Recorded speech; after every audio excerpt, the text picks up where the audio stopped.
What do you remember most from that game in Austin, and what's the biggest challenge Saturday?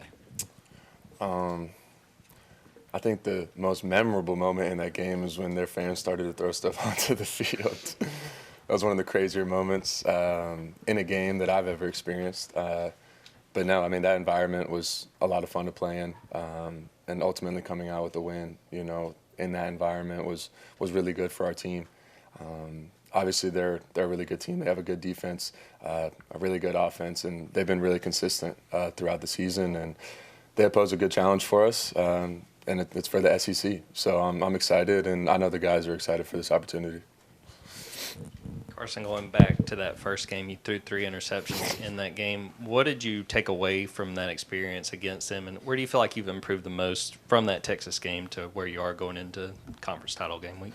Yeah, I think you go back and you watch that game, and there's just some situations where maybe I was trying to force the ball when it didn't need to, and maybe trying to make plays when they weren't there. And I think that's one thing that I've really improved on as, we've gotten into this kind of later half of the season is not trying to do too much and just playing within myself and playing within the offense. Knowing when to try to make a play and knowing when to just chalk it up and, move on to the next one. There's 3 downs to get a first down for a reason. You don't have to try to get it all in one play. And, I think I've done a better job at that in the second half of the season. Carson, it feels like your best work has been kind of like fourth quarter on, overtime, whatever, this whole year. Can you just talk about, is that your mentality when kind of the game's on the line? Does something happen there? And I'm assuming, you feel good about your play late in games this year. Yeah, obviously when you get to the fourth quarter and you're down, and you got to have it, you make it happen. I think in pressure moments and pressure situations, I've been in those my entire life, and it really doesn't feel like pressure. That's what I love to do. So when those moments do come, it's either you do it or you don't. And as a team and as an offense, we've really excelled in those moments. And you try not to get into those moments, but we have been in those moments this year, and we've been able to execute when we get there. Yeah, Carson, when you made the decision to come back for this year, a lot of it was unfinished business and things like that. What is the feeling like for you personally now that the SEC championship is here, playoff is right around the corner, and the unfinished business is maybe set to be accomplished?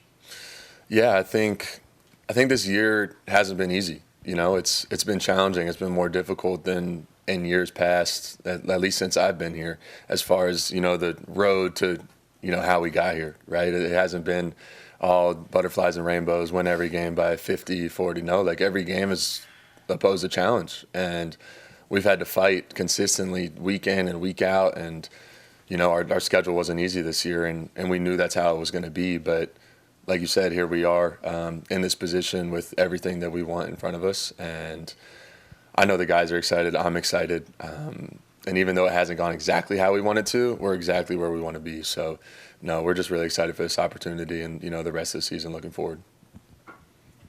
Carson, you had a pretty big scramble on 3rd and 9 there on the game time drive. And I guess going back to the Tennessee game, we really got to see you add that tool to the toolbox. How has that changed you, one? And then two, just from a personal growth standpoint, you've been a very high-profile guy under the scope. What's that been like for you to go through this year and grow? Yeah, I think there's always something to being able to use your legs when you need to. Obviously, I'm not the most prolific runner in the world, but no, like if we have to have it, I do have that ability to go get a first down. I'm not going to go run 50 yards, but I'll go get 10.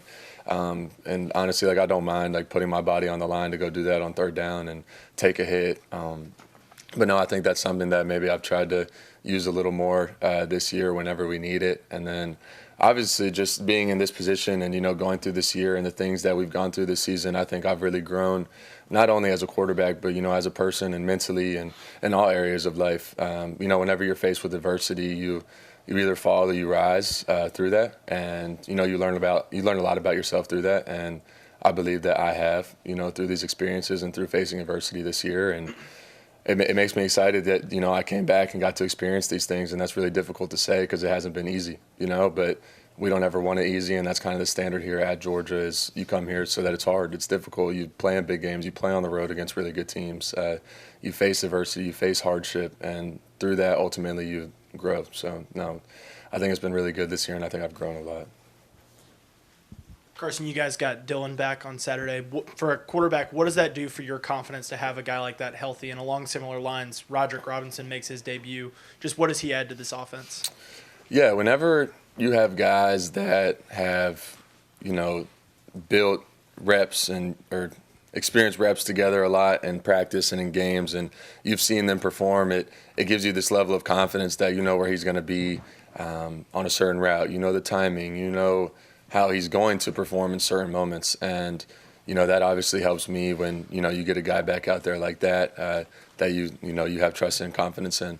And then obviously having Rod back, that helped a lot, for him to really see his first snaps this season, which I know he's been battling through his injury that he experienced, and obviously being able to come back and provide and, help our offense is huge for us, especially with the injuries that, we've experienced in that room and our freshmen having to step up big. So, seeing Rod back out there was really nice, and the way he was able to, contribute for our offense on Friday. Hey, Carson, the drops have obviously been a subject, throughout, a lot of the year. As the quarterback, how do you kind of help some of these guys maybe having some of these issues get over that, not get frustrated? I'm just kind of, what role do you play? And have you ever become, is it hard for you not to become frustrated when things don't go the way you would like them to? Well, absolutely. Absolutely. When things don't go the way you want them to, obviously you're going to feel frustration. I think for me, the biggest thing is letting them know that I'm confident in them. I make bad throws. I make errant throws. A lot of the drops, whether it's on them or on me, it could go either way. But I'm not perfect. I make mistakes. I've had my fair share of them this year. So, no, I still have confidence in those guys. And when they do catch them, it's explosive, and what are we going to do, stop throwing the ball? No, we're going to continue to throw it. We have confidence in them. We believe in them. I believe in them. Gosh, they've made some huge plays this year to bring us back in games and put us in situations to, lead these comebacks that we've had this year. So, obviously, we just got to keep throwing it, and they're going to get open, and they're going to make the play whenever their name's called. Carson, I think Cash led you guys in receiving yards the other day. What makes him an effective pass-catching running back, and what's the comfort level you have with him? Yeah, my comfort level with Cash is great. It's huge. I think he's a really smart football player, and I think you never put that past someone. The intelligence of the game of football, it goes a long way. His understanding of defenses and coverage, and as a linebacker on me, as a safety on me, is it zone, is it man, how do I need to run this route? It helps a lot, and it truly gives you an advantage when you can think that way and understand what the defense is trying to do, especially when you're coming out of the backfield, because we believe that's an advantage for us. That's a mismatch, or a linebacker shouldn't be able to cover a running back. Obviously, there are some great linebackers in the SEC that are very, very good at, covering running backs out of the backfield, but for us, we feel like that should be an advantage, and he's shown that he can do that for us. And, this past Friday, he obviously had a great game and did a great job and had some really key plays on third down and then that touchdown in overtime. But, no, I have a lot of confidence in him, and I think he's done a great job stepping up for us this year. Yeah, there's been a lot of talk about the value of conference championship games and playing them, the playoff and whatnot. And just from a player perspective, what does it mean for you guys to have gone through the season that you've gone through, still get to the SEC championship and play in it, and ultimately have a chance to win it? Yeah, it means everything for me personally. I can speak for me. Having gone through the adversity that we've gone through this year, and everything not being perfect or exactly the way we want it to be, and still being in this moment and still being presented this opportunity to go play in this game and go win an SEC championship, it's difficult. It's a really challenging conference. You look across the conference and look at the teams and the talent, and this year has been crazy. You look at it, everybody's beating each other. There's talent spread all across the conference. But no, to be in this opportunity and have this moment for this team is a lot for us, and we're not taking it for granted. Carson, right up here, with the way the schedule worked, you got to sit there and watch Texas Tech A&M on Saturday night. Was there anything, that stood out to you, maybe that was different that you picked up from watching Texas's defense? Yeah, well, I don't watch football, so I know that sounds kind of crazy, but no, I don't really enjoy watching football. It's not fun for me. I watch film, so I'll explain for a second what I mean by that. So if I watch that game, I'm not just going to be able to sit there and enjoy it. I'm going to stress myself out the whole entire time. I'm watching the defense. I'm like, okay, why this coverage on this down? I'm like, well, why did he throw it there against this coverage? Like, you know, and I mean, but you can learn from watching it. But no, it's stressful for me because I don't ever give myself a break whenever it comes to football. But nah, I mean, I've watched the film back, obviously now afterwards, knowing that we're going to be playing Texas in the SEC championship. But no, I mean, their defense is really good. They have a lot of talent on defense, and their defensive coordinator does a good job at putting them in good positions to execute and play at a high level. So just excited for the opportunity to play them again. So what's been the difference between Oscar first 5 games and then the last 3 where he's found the end zone every single game? Yeah, I think that situation and Oscar, like, he's just been given opportunities. You know, he's had the opportunities to make the plays where, as opposed to maybe earlier in the season, he really didn't have those opportunities or the defense didn't present the opportunities, right? But no, I mean, that's all. I mean, Oscar's always been Oscar. He's always been a really talented tight end that has been able to, you know, be explosive and make plays for us. And he showed that last year too. But, you know, towards the second half of the season, he's been presenting those opportunities. And with those opportunities, he's made plays and he's come up huge for us. So. Time for one more question. Carson, going back to the comebacks and everything, you've seemed to stay level as the game is early and everything. First off, is that true? Have the cameras not seen you kind of get pissed or throw something at some point? But if it is true that you've been kind of level, has that been kind of a conscious decision on your part, or is it just kind of who you are? I think, personally, I think that's just who I am. It takes a lot to get me frustrated, and I think the people that really know me know that. And that's just kind of how I am, you know. And in those moments, like, does it help to throw something? No. Like, people are just going to see, like, people look to me, you know, and that's just how it is. And it's not a fake act. It's not like, oh, I have to be this way. No, like, that's just who I am as a leader. And it's better for me to stay calm in those moments than, I mean, lose my mind and go crazy. Because if I lose my mind and go crazy, what is everybody else going to do, you know? But if they see me staying composed and poised through those moments, they'll stay composed and poised, and hopefully they follow my lead. And ultimately, you know, we're going to get things going and things are going to start going our way. So it's just having that belief and, you know, staying level through the roller coaster of emotions. Okay, Carson was just in here talking about how he kind of stays level-headed, and just that's kind of who he is, because if he goes off or does something, people could react to that. Is that who he is, or does he have a little fire in him, or when have you seen him kind of maybe go off a little bit, maybe practice something like that, and people react? Yeah, I think he has that fiery side to him. I think that's just like the competitor that he is, but he is very level-headed. You know, because he's right, especially how it is today. You know, like, if you show some type of emotion, people will take it and run with it. And he does a great job as one of the leaders on the team. It's just trying to stay level-headed and keep everybody on the same page. So, you know, that is true. He's very level-headed. Malachi, right up here. Having the game on Friday, freed up to watch Texas A&M on Saturday night, what stood out about Texas maybe that was different than you saw the first time you played them? Yeah, I think when you look at it, you know, their ability to run the ball, you know, that changed, I would say. You know, they looked a lot more physical, still very explosive. You know, when you look at it, you know, they're not the same Texas team that we played before. You know, we're not the same Georgia team, and, you know, they've grown in areas, and so have we, and, you know, we just got to go back to work. Yeah, there's been a lot of talk about the value of conference championship games and what they might mean with, you know, the college football playoff. So to get to this point for you guys, what does it mean to play in this game and potentially almost win this game? Yeah, I think it means a lot, you know. A lot of people question us about how the year is going and what type of team that we have and, you know, our abilities and what we can do. And I think, you know, just being able to get in the game says a lot about who we are.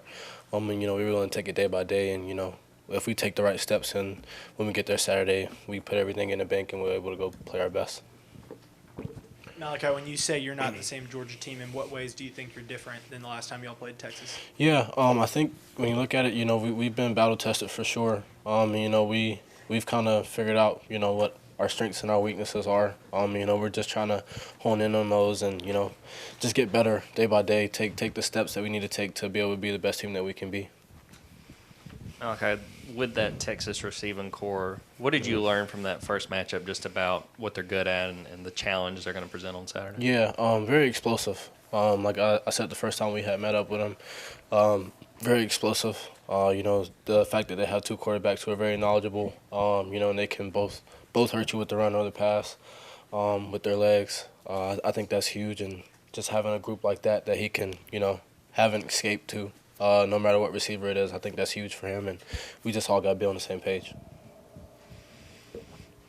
Malachi, on defense, like, are you as confused about the inconsistency as everybody else is? I mean, you probably watched the Texas tape and like, oh, that was really good, and then things like UMass, first half Alabama, like you pick a different game. Do you have any reason it's been so inconsistent? I think it's just, wanting to start out fast and just be on the same page, play as a unit. I think sometimes when you look at it, guys, we just need to all be on the same page instead of going out there and, not playing as individuals instead of playing as an 11, whole group. And I think that's the biggest thing is, when we're all connected, we're all on the same page, we're doing things really good, and when we're not doing things so good. So I think that's the biggest thing. Yeah, to follow up on that a little bit, Kirby said, it seems like if there's one mistake on a drive on defense, it has been hard at times for this group to come back from it. Just how do you, figure out that resiliency within a drive, especially against a Texas team who's going to make some plays on offense? Yeah, I think just kind of knowing that we've been in that position before, throughout this year and, in the past, and just leaning on each other. When things get hard, not pointing the fingers, not complaining, coming together as a group and figuring out and trying to move on to the next play, because, you can either let the play affect the next one or you can move on from it. So I think that's the biggest thing. Julian Humphrey announces after the last game that he's entering the transfer portal. I assume that means he's gone. Does that tick you off? It's crazy timing, I'd say. It's a weird situation, and I don't know what I'm allowed to say and what I can speak on. So I wish him the best of luck, and I'm just ready to go back to work. Malachi, you came here a couple years ago, won a national championship. You guys went unbeaten in the regular season last year. This year's been a little bit different to get to where you guys are. How would you describe kind of, where this team is now, given what you've had to get, gone through this year? Yeah, I think we're in the perfect spot, I wouldn't change a thing about the season. I think we've learned about a lot of our team, and it's brought us to where we are today. And I think, all the ups and downs that we had through the season is going to help us at the end of the year, and I think that's the biggest thing. I think that's one thing I really liked about Georgia football is, like, you end up playing your best ball at the end of the season. I know, like, we say that a lot, and, a lot of people hear that, but we really do believe in that, and we think that's true, so. Malachi, for you personally, you've been asked to do a lot of different things this season, and you've got a lot of youthful guys around you. Can you just talk about the challenge that's presented and how that's helped you grow as a player? Yeah, I think just kind of thinking back when I was a freshman, and the guys that are around me and, coming in, they just won a natty, and I was a freshman coming in, and, I was the young guy around a few older people, and they were trying to help me figure out the way, and they were asked to do a bunch of things.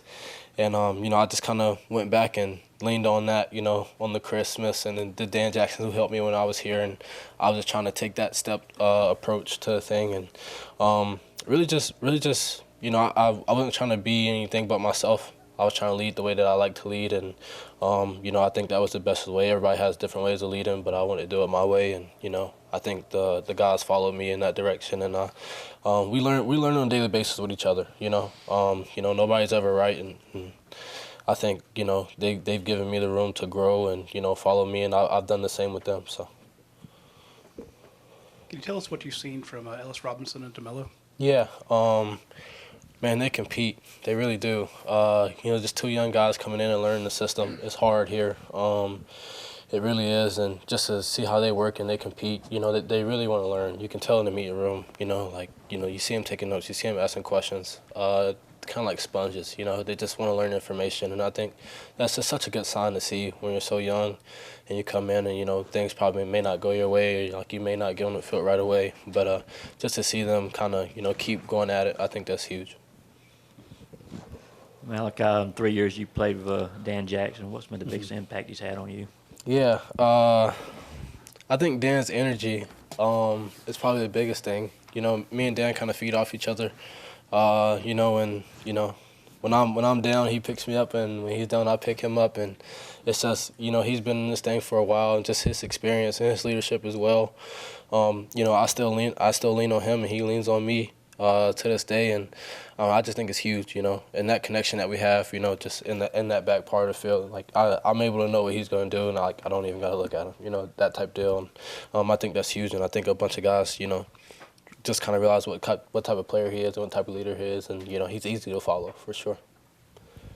Malachi, y'all's defensive line had a big test against Georgia Tech, not having Christian Miller. Just what did you think of the job they did up front in that game? Yeah, I think they did a good job. You know, I think you know, you look at the plays and there were some explosives here and there, and you know, whatever the case may be. But I think, you know, we asked guys to step up, and guys stepped up, and I think that's the biggest thing. You know, you never know when your number is going to be called, so you work while you wait. So when your number is called, you're ready.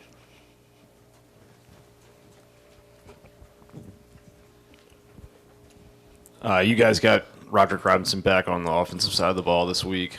We haven't seen a ton of him on the field, but what have you seen from him in practice and his time since he came into the program? What does he bring? Yeah, I think his improvement from, you know, his freshman year to now, and I know he hasn't been on the field that much, but just like the fall the camp he was having, man, guy's a freak. I mean, 240 and he's moving. You know, I mean, I don't even know what his body fat is, but it's really low.